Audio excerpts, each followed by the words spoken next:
Mind if we record this session? No. Beautiful. All right, Alison, so thank you for joining us tonight. I'm stepping in for Stephen, who's been called away for work.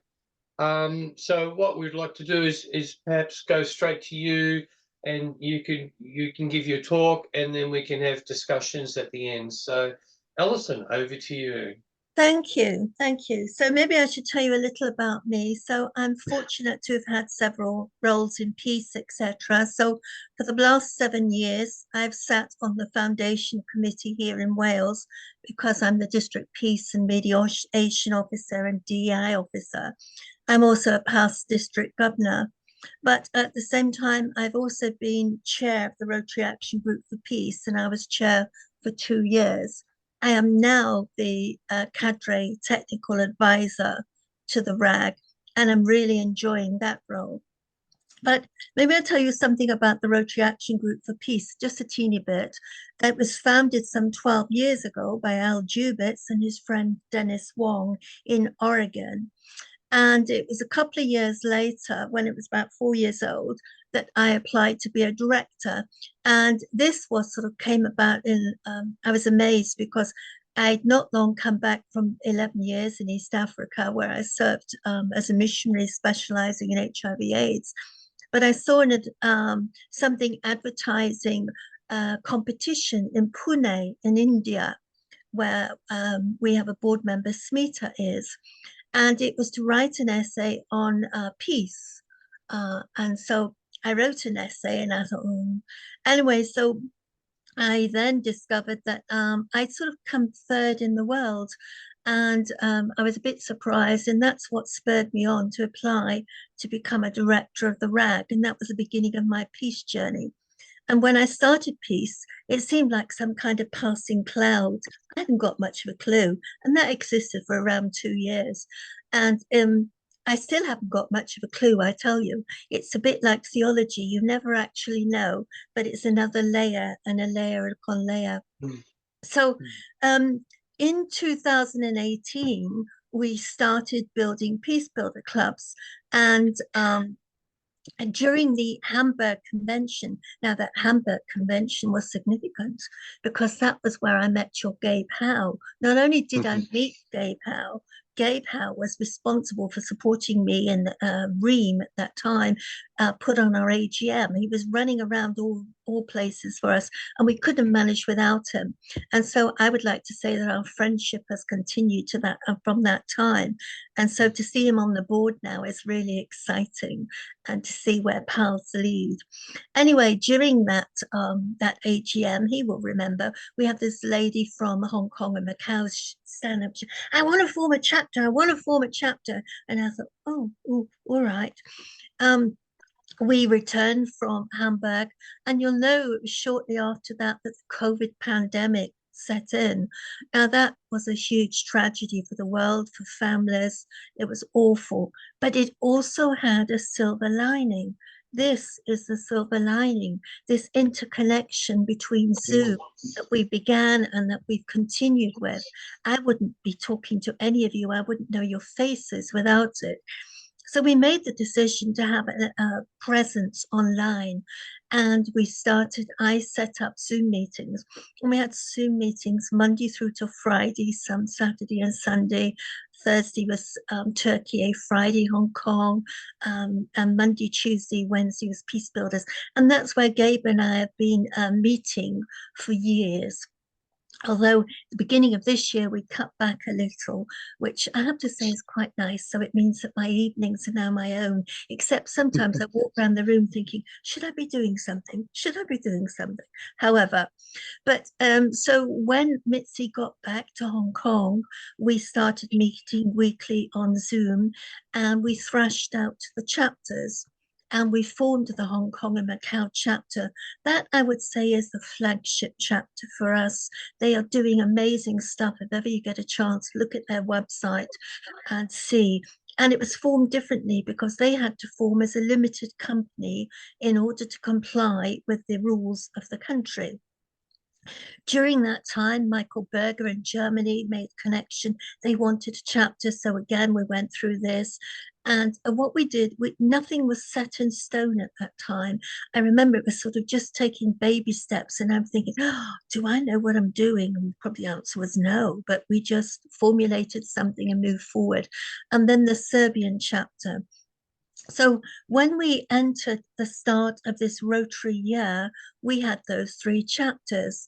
Well, I'm delighted to tell you that we added 3 more chapters during this Rotary year.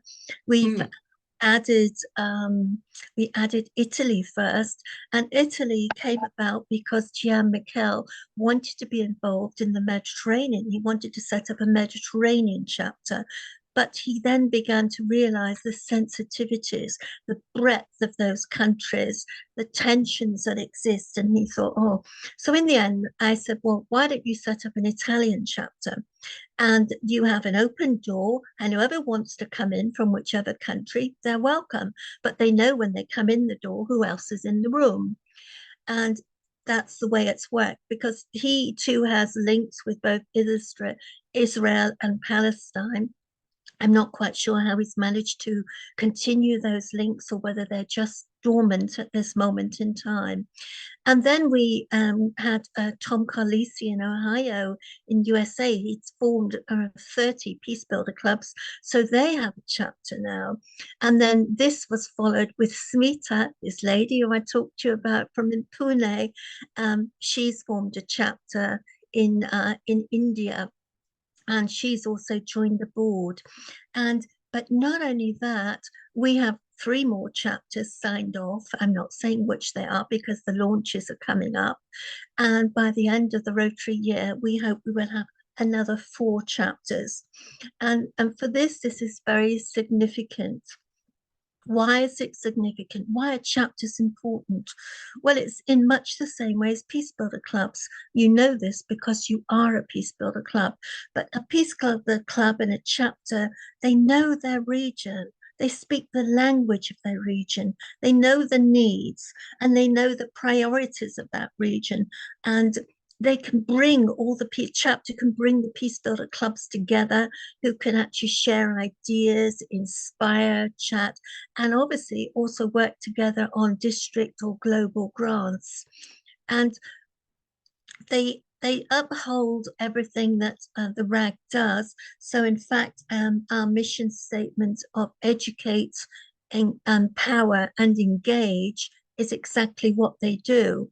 But and they still believe in the same tenets that we do, but it's like having a regional office, which Stephen will know about with Unilever. They had a head office and regional offices. It's the same product, but it's delivered or worked according to that region. So this is why we feel that chapters will be important and that they'll have a leading role. And we also have joint meetings of those chapters. So we'll get to a point further down the line where they will be collaborating a lot more. And the other thing that we've tried to work on since COVID is recognizing that we need to bring value to our members. So we feel that with the various PB clubs, with the chapters, and as you know, as PB clubs now, you can partner with another PB club, you can collaborate with a Peace Fellow, you're going to have the opportunity to collaborate with positive peace activators. You've got Madhu here, you know about the cadre and how you can work with those. So, but as well as that, at this time, chapters are important because we're at a time when there are many conflicts around the world. And we've had requests from various countries, from various Rotary clubs to say, look, we want to get involved. We want to bring peace to Ukraine and Gaza.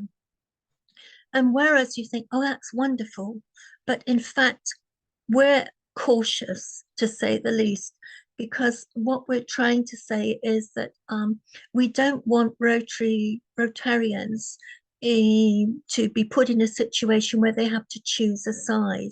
We don't want ourselves to think that we have the answer to all things. And so some of these suggestions, they're wonderful suggestions, but it might be not yet, not now. There are other ways. And I was very interested to hear what Don said about the link with Jerusalem. So all those clubs that have links, that's fantastic.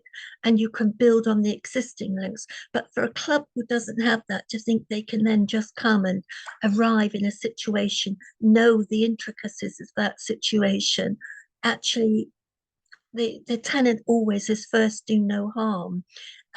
That's a delicate situation. So then we would love to be able to link them up. So knowing now that you've got this link in Israel, with your permission, anyone who has an interest, I might just say, can I connect you? And then it's up to you to see how you would harness that. And that's what we've been doing with Gian, linking folk up with him who've had that passion. But something else that we did, we had a Rotary Club in the USA that came on and said this, they wanted to do this. And we did a Zoom meeting and then we chatted. And as we chatted, it became apparent that they had a huge community made up on their doorstep of Palestinian and Israelis. And we said, ooh. And then as the conversation further developed, they started thinking, well, maybe we should be reaching out to those. And so the bottom line is that yes, they are, but they've decided that they want to look at first building empathy and resilience, because I suggested creating a safe space. Norman will probably understand this, a space where people can come and they can say exactly how they feel. Now that can be sadness, it can be anger, it can all sorts of things, but a place where they have that freedom to say it, and where there's a respect for what they're saying. It doesn't mean to say they're going to leave that space with any solutions, but they could visit the space as often as they wish. Now, we've brought this about as we have had weekly meetings with Turkey, but when the earthquakes came, we responded to that, and we responded using a member, Dr. Vicky Riddell in Los Angeles, who's a professional psychologist and counselor and so on, and we did a program on building resilience and empathy. And what we did, week by week, we had a Zoom meeting, and folk would come on. And at the beginning, of course, when they came on, they were shocked. They were in shock. Even those who were not in the area were in shock. Then they were worried about the afterwaves and worried about how it would affect them, even in Istanbul, etc., and so on. And then also what became transparent was we had a couple of Rotarians who were actually in the place. And of course, they were receiving all these people coming up to say their needs, hadn't got soap, haven't got water, basic stuff, sanitary ware, all sorts of things. But at the same time as well, they'd been responsible for recovering some of the people. There was one gentleman, and it was really hard because he picked up the body and the arm and the head fell off, and he had to live with that. And so it's the same for some of the other ones. So they had to hold these things and move through them. And then we obviously came to the anger part. They were angry because they perceived that their government hadn't acted quickly enough, their government was ineffective, and so on. They were stretched because of the needs. But then we reached a point where they became so thankful, and that was just mind-boggling for us. Thankful for Rotary, believe it or not, for the aid that managed to get through. And we'd have these meetings, and we didn't know who was coming on the meetings. We had folk who were in a safe area, but we had the disaster area. And I remember a few times that somebody, there was one gentleman with his mobile phone, and he said, oh, such and such wants to say hello, and might have been one of the community who came on, and you could see them before they came on, they're trying to tidy themselves up.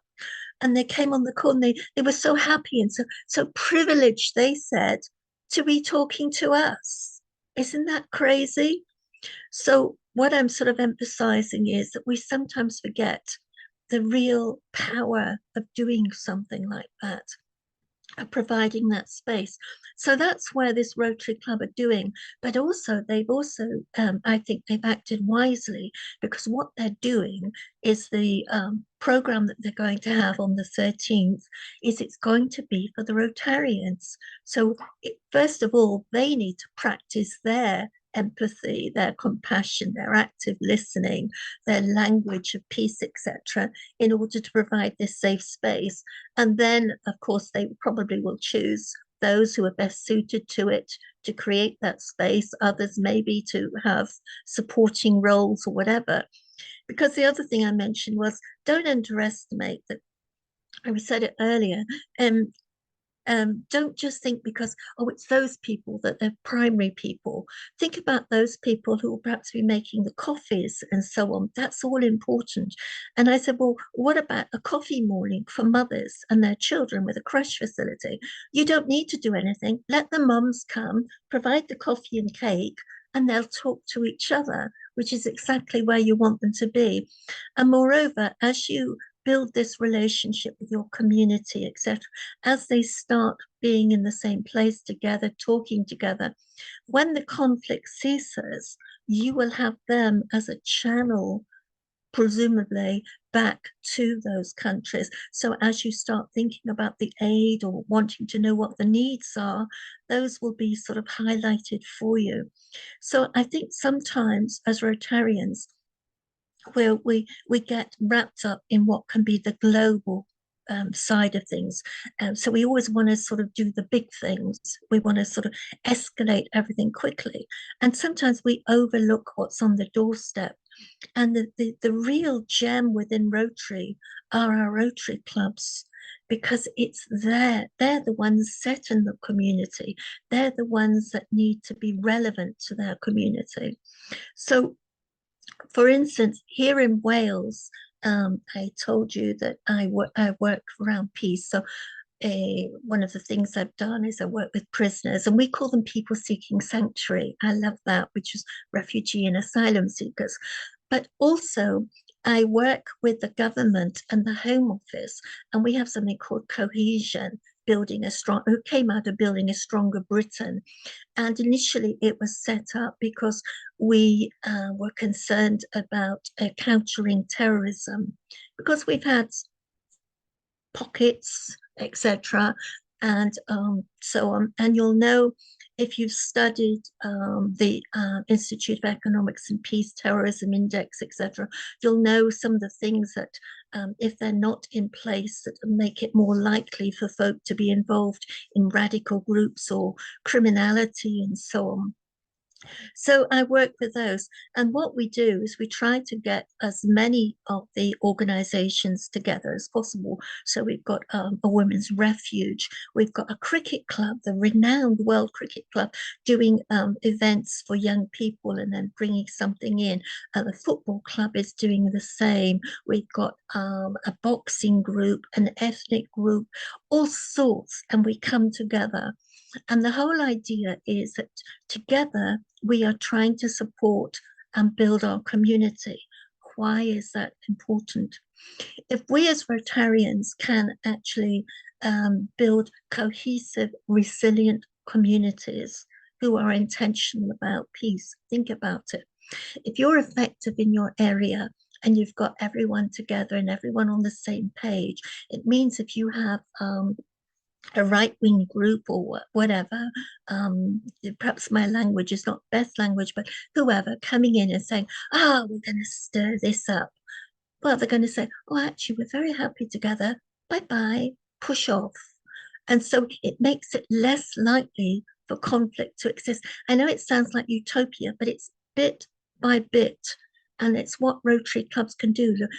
Think about, we've got 33,000 clubs, I believe, around the world. Imagine the impact that each club has. And this is what we're trying to, I suppose, promote. What I'm passionate about, inspiring Rotarians, that no one thing that they do is of little value. It's all valuable.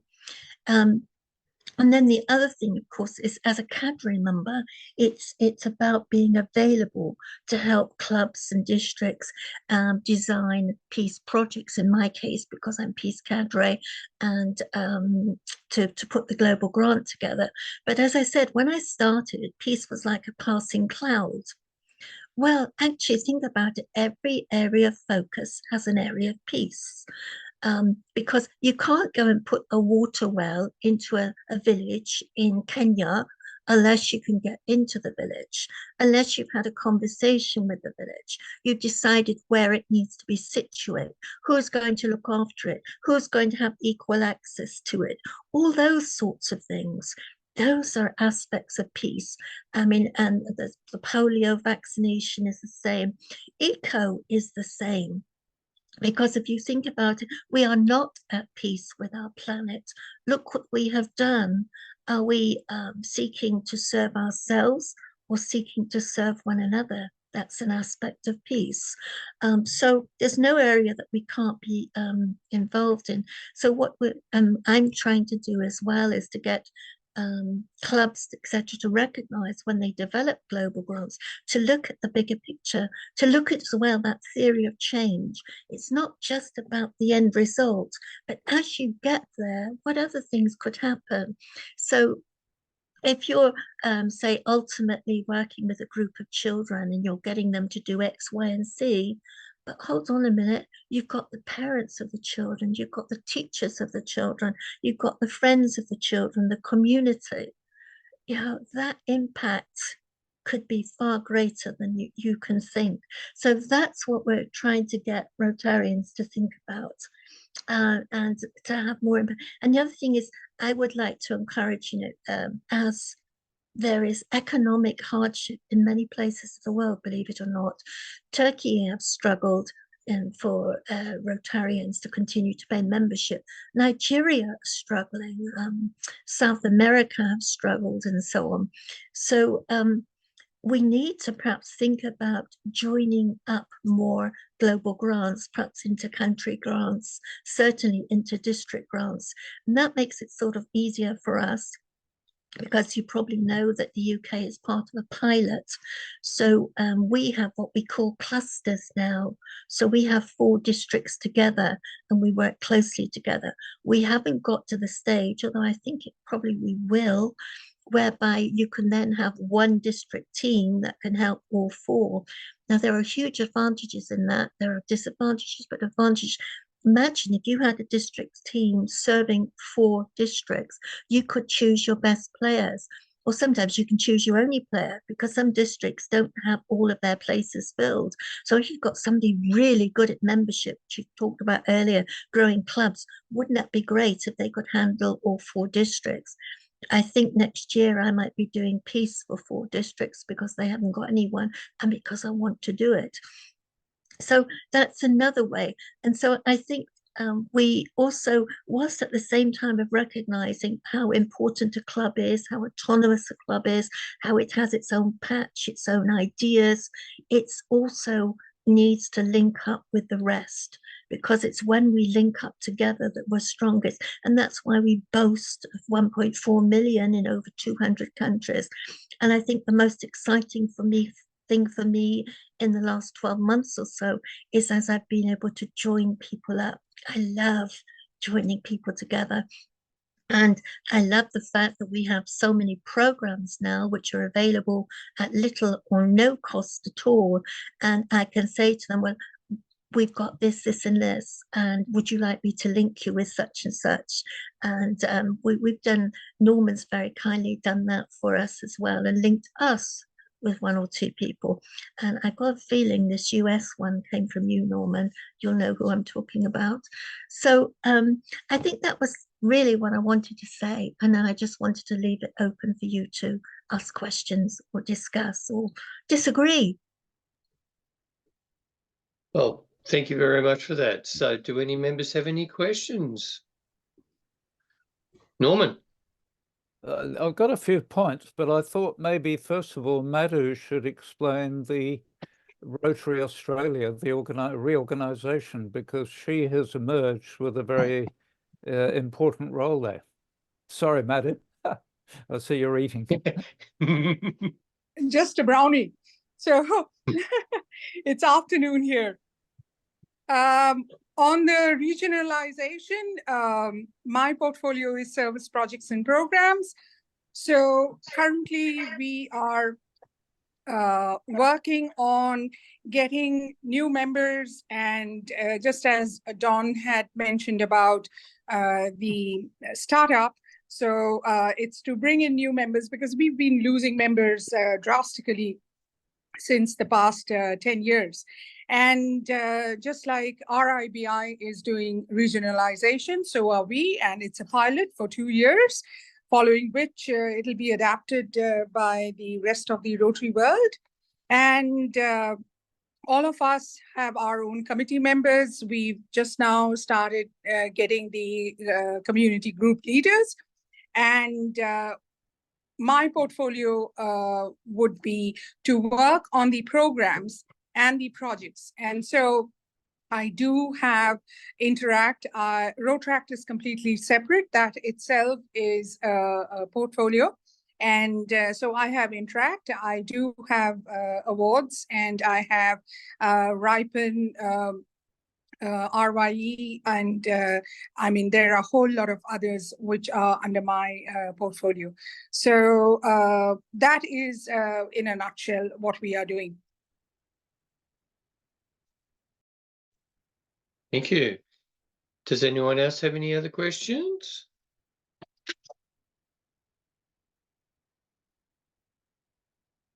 Don, is that you? Unmute, Don. Unmute, Don. Yeah, Alison, how are you finding getting clubs to accept this as being a major aspect of their Rotary? I mean, lots of Rotary clubs are very local focused or very specific program focused. And just wondering how, I mean, I know a number of people that are seriously into peace. You probably know Yogi Repman as well, do you? Yogi's a good friend of mine, and I should be actually at another meeting that he's at right now. But just wondering, are you getting a satisfying response from the clubs in your bailiwick? I mean, you're 2020, aren't you? Oh no, what's your district? I'm 1150. 1150. Ah, righto. Yep. I'm in the UK. So Soane's 1819. But so there's a couple of answers to that, because we've had a tremendous boost in as much as Stephanie Urchick at the Assembly in Orlando has highlighted peace. So we're expecting a surge in application for peace builder clubs. And also it's when you switch the light on, the light goes on, because I'll give you an example. So one of the clubs which we've signed off on, which will be launched, they wanted it sooner, but it's going to be in June, is Egypt. Within 4 weeks, they created 17 peace builder clubs and a chapter. They're on fire.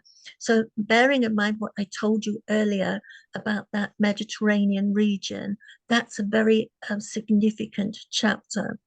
And in just keep this here for now, but Beirut are going to have a chapter. So the significance of that for us is that it will cover more of that region. It will never cover all of it, we'll cover more.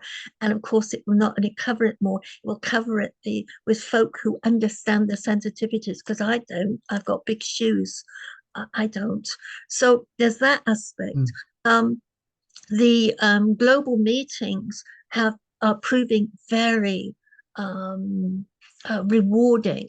So we have married up 200 peace builder clubs with each other. So we're getting more and more requests. But for instance, though, having said that, you've heard the phrase "a prophet in his own town." Yes, we have a Rotary Great Britain and Ireland chapter. All right, so I've given you all the chapters who are going to be launched. So you know now the secret. But we have only 5 Peace Builder clubs in Rotary, Great Britain and Ireland. It's so disappointing. So our focus as a chapter is now going to be, let's all get out there, let's grow Peace Builder clubs. And by the way, what's our next priority? So some parts of the world are easier than others, Don. Just the clubs in Egypt the 18 clubs, are they pre-existing clubs who have adopted peace building as their ethos? Yes, yes. Right. And the Okay. Beirut one is lovely because it was set up as Pax Potentia. So it's Right. the possibility of peace. They set themselves up and they set themselves up. They were Rotaractors and they formed a Rotary club. And so they're dual Rotaractors and Rotarians. So it's I think there's a growing awareness, and it's also down to us to help unpack what peace is, because, and also to a lot of Rotarians have thought over the years, because we've got our peace centres and our peace fellows, well, they do it. Well, no, they don't. We do it as well. And we have expertise often that they don't. So peace fellows are brilliant. They have all that training, but Rotarians have life experience as well. They have connections. They know Rotary. So it's a team game. Yeah. Is the Rotary Club of Cairo one of your... Is the Rotary Club of Cairo one of your peace clubs? Yes. No. Yes, we've got a couple. Yeah. No, but the Rotary Club of Cairo. Yes. It is, because that's they're the sponsor club of my other club, Jerusalem.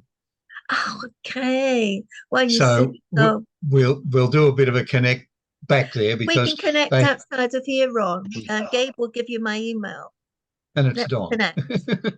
Yeah. Norman, I think you had a question, my friend. I do.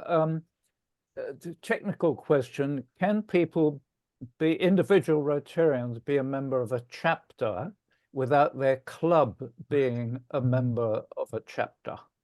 Yes. All we ask the members because of the chapter is that they're members of the RAG, so it can be non-Rotarians as well. Yeah. So what I was thinking, Alison, as you're suddenly expanding the chapters, we encouraged all our members for the RAG for Family Safety to switch over to peace. Yes. But as new chapters are created, if you were to give me a contact person for those chapters as they happen, I can send a directed email to people in the area concerned and say, look, you didn't join the RAG for Peace. Would you like to join your local chapter? If you give me that information, I'll be happy to do that. Thank you. But I have to say, is Gabe awake? I had mooted with Gabe and with Andrew in New Zealand that it'd be nice to have an Australian New Zealand chapter. Sure. We're I'm working sure on Gabe's working on that. I know. Don't you worry, because it takes a few years to get it to that point. It's a long journey. I just sow seeds. Sorry, no, Norm. Gabe, we had more Peace Builder clubs than Ribby, so we should be ahead, shouldn't we? Now, Alison, I've been looking at the website because I thought, I'd like to look at where the chapters are. I can't find chapters on the website. Gabe, do you want to answer that one? Websites. RAG for Peace website. That's not my area. You tinker. It's we coming Australia's soon. responsible for the we RAG are website? working on this website. We've been working on this website for a couple of years, but it's a work in progress. We know they need to be there. We know you need designated spaces for the chapter, Norman. It will come. We haven't even got to grips fully yet with some of the more basic stuff. For instance, when becoming a Peace Builder club, we're asking folk to use a Google link rather than the website, because some of that fell through the gaps. So there's a lot of work in progress. So we're a bit like under construction, I think the phrase is. Yeah, that's right. It's all a bit of work. I know that. But I noticed looking there are no Peace Builder clubs in Italy, but you have a chapter. Oh, no, there are 7 Peace Builder clubs in Italy. Well, they're not on your map. When you check Italy, they don't appear. Well, you see, that's also under construction, Norman. I Okay, just love sorry. it when this topic comes. No, I'm sorry. I Sorry, can't but apologize enough, but yeah, it it's is. frustrating from my We've point. we've been talking in our club about how to get ourselves better known. But if you are known and people come to you, but they can't find obvious information, I would think it Yeah. should be a priority. I am so sorry. I'm constantly apologizing, and I'm frustrated because I'm building peace builders and chapters along with others, and it's important. But the other thing Yeah. is, I can be a point of contact for anyone that needs that information, and if I have Sure. it, I will pass it on. I think Okay. that's an opportunity for improvement for Rotary in general about Oh, how you're right. it You're creates its window to the outside world. And another thing I might add, Alison, is also the intent and what actually happens. So some clubs might have the intent of building a well at a remote, like a village, etc. But is that actually peace building? When maybe the next village says, well, how come you gave them a well? Absolutely. And so peace building is actually about the holistic approach to doing good rather than we used to call it feel good in my past life. You feel like you're doing something good and then you go away and you don't look at it again. Meanwhile, it all collapses behind you and you actually haven't made a real change. And that's the real thing behind our needs assessment. You need to do a good needs assessment with every stakeholder around the table. Correct. And that's a conversation you have to have. And sometimes they can be awkward conversations, but it's better to have the awkward conversation early than having a disaster afterwards. How many Rotarians do you know that have come back from a holiday, often to what would be described as a third world location, and they said, oh, they really need this, and they've almost got their violins out, and it's a great tune, it's true. It's not what they need at all because they haven't asked them, it's their perception. And yes, also, correct. it might not be not that, not now, later. The global grant process, Alison, to be fair, insists on a proper community consultation now. And I know that in our district, 9800, we have a lot of experience with WASH projects in Asia. And not all the experience has been good, but there's a lot of expertise around it, and they're not easy to do. Mainly, my take on it is because you can't always rely on the local Rotary club that RI insists must be involved, the host club, to do their part of the job. I know several projects that have fallen down because those clubs, just didn't pull their weight. Maybe again, all done with good intent, but maybe not the whole conceptual. How does this actually work? I'm working on 3 global grants at the moment, and that's one area that we're looking at, and we're literally saying to them, are you willing, are you able to deliver? Because if we're not certain of that, I'm going to say, let's not do it. Because and I think that you have to make that hard decision. And so going back to what I said about people coming back with ideas from holidays as well, sometimes they convince their clubs of that. And yes, once it gets to foundation level and so on, it gets sorted. But it's sometimes we allow our hearts to rule our heads. There has to be a balance. Yeah. Yes is an easy answer. No is a toughie. Any other questions? We've got 10 minutes before we finish, my folks. So any other comments, questions, etc.? Norman. I'll go again if I might.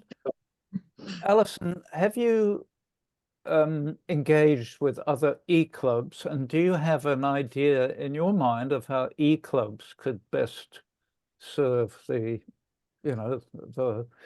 expansion of the Peacebuilder movement? I think probably e-clubs could serve much like some of the others, activators and so on, because if you've got people in an e-club who are aware of all of the things that are on offer. So I notice like you're all based in different locations. So you'll come off this meeting, hopefully, learning something. The thing is, take that back. And then when you take it back, see what seeds can be sown from it.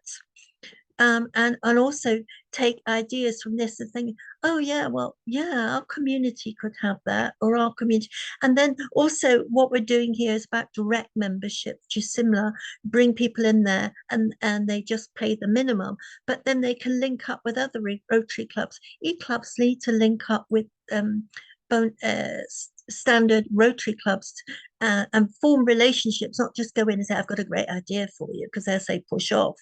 But when they're having formed those relationships, I had something interesting on a call the other day. Have you thought about, so it's not just keeping that to yourself.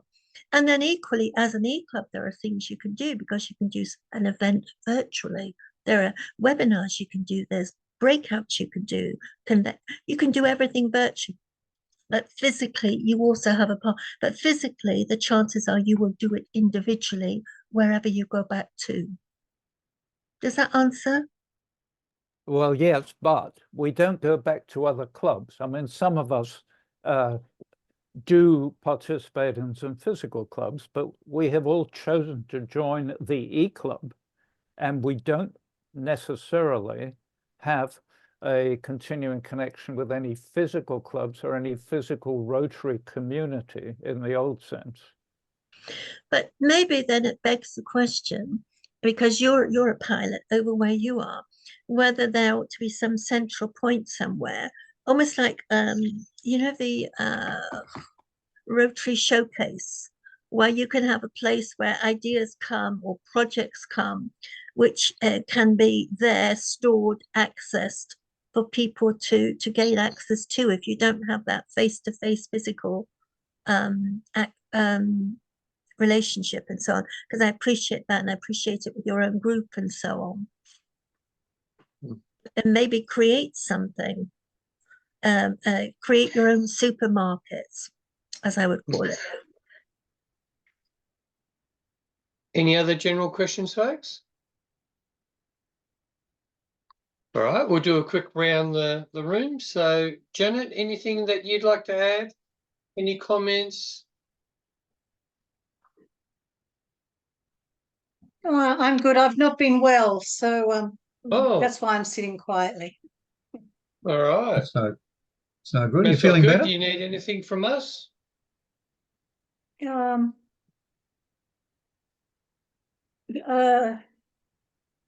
No, not really. I'm okay. I had a very I do with one little thing, but maybe Richard, I'll take that offline with you if that's all right. Sure, not a problem. Not a problem at all. Yeah. I actually had a very sudden and serious operation. So okay. All right. Yeah. Reach out to me that's why anytime, my voice. okay? Okay, I We will. Thank you. sympathise, Janet. Mm. Take care. Thanks. Mm. Okay. Yeah, Don, you're on the next one on my list. Anything from you, my friend? No, see you all on Monday, and I'm bringing the girlfriend. Emails? I'll bring the girlfriend with me. So beautiful. And Saxon's given me such good directions that I shouldn't be able to miss it. What's the earliest you'd like us there? I think 5 o'clock, I think, was the time we wanted. Okay. Yeah. Norman, you're next on my list. No, I've spoken too much already. No, I don't think so, my friend. No, you've done well. Gabe, Yeah, are you sorry, behaving 5 o'clock. yourself? 5 o'clock. Okay. Yeah, no, thank you, Alison, for that talk. That's really interesting, and I hope we can do more in this space. Like you said, it's not easy, but